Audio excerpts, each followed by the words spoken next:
Jail चाहे महिलाओं की हो या पुरुषों की। जेल होती है सोशल मीडिया पर रील्स और वीडियोस में एटीट्यूड, स्टेटस और डोन के रूप में जो छवि दिखाई जाती है, उससे अलग यह दुनिया और भी काली और अंधकार से भरी होती है। वैसे तो जेल को सुधार गृह के रूप में बनाया गया था। जेल बनाने का उद्देश्य था कि जो व्यक्ति अपराध करता है उसको उसके अपराध की सज़ा दी जाए और भविष्य में वह ऐसे अपराध दोबारा ना करे।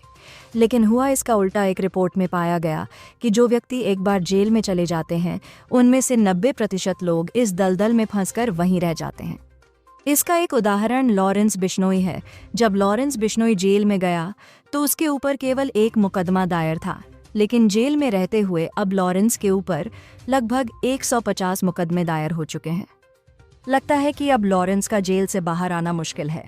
अगर वह बाहर आया भी तो इतने मुकदमों से बरी होने में उसकी आधे से ज्यादा जिंदगी जेल में ही बीत जाएगी। वहीं दूसरी ओर अगर महिला कैदियों की बात करें तो उनकी जिंदगी पुरुषों से कहीं ज्यादा खराब है। एक रिपोर्ट में पाया गया कि पुरुष कैदियों का फिर भी बैकअप होता है और वह समय समय पर जमानत पर बाहर भी आ जाते हैं, लेकिन महिला कैदियों की स्थिति इसके बिल्कुल विपरीत है। महिलाओं के बारे में पाया गया कि महिलाओं को पीछे से सपोर्ट करने वाले बहुत कम होते हैं और उनको जमानत तक नहीं मिल पाती। जब एक महिला एनजीओ ने महिला कैदियों से बात की तो उन्होंने अपनी दुख भरी दास्तां सुनाई। महिला कैदियों का कहना था कि उनकी जिंदगी जेल में नरक से भी बदतर है।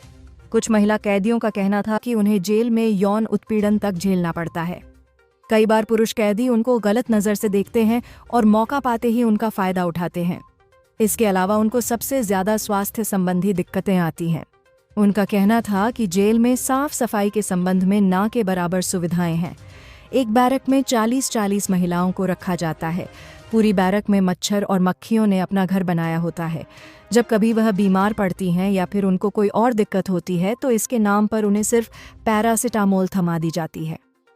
पेट दर्द हो या सिर दर्द हो या फिर बुखार हो, सबकी एक ही दवाई दी जाती है और वो है पैरासिटामोल। एक महिला कैदी के एनजीओ के सामने अपनी बात बताते बताते आंखों से आंसू झलक पड़े।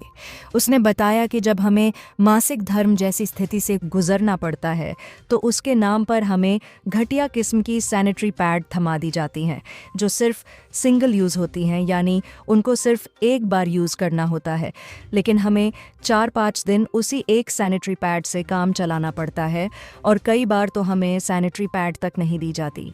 हमें कोई कपड़ा वगैरह थमा दिया जाता है और कहा जाता है कि इसी से काम चलाओ।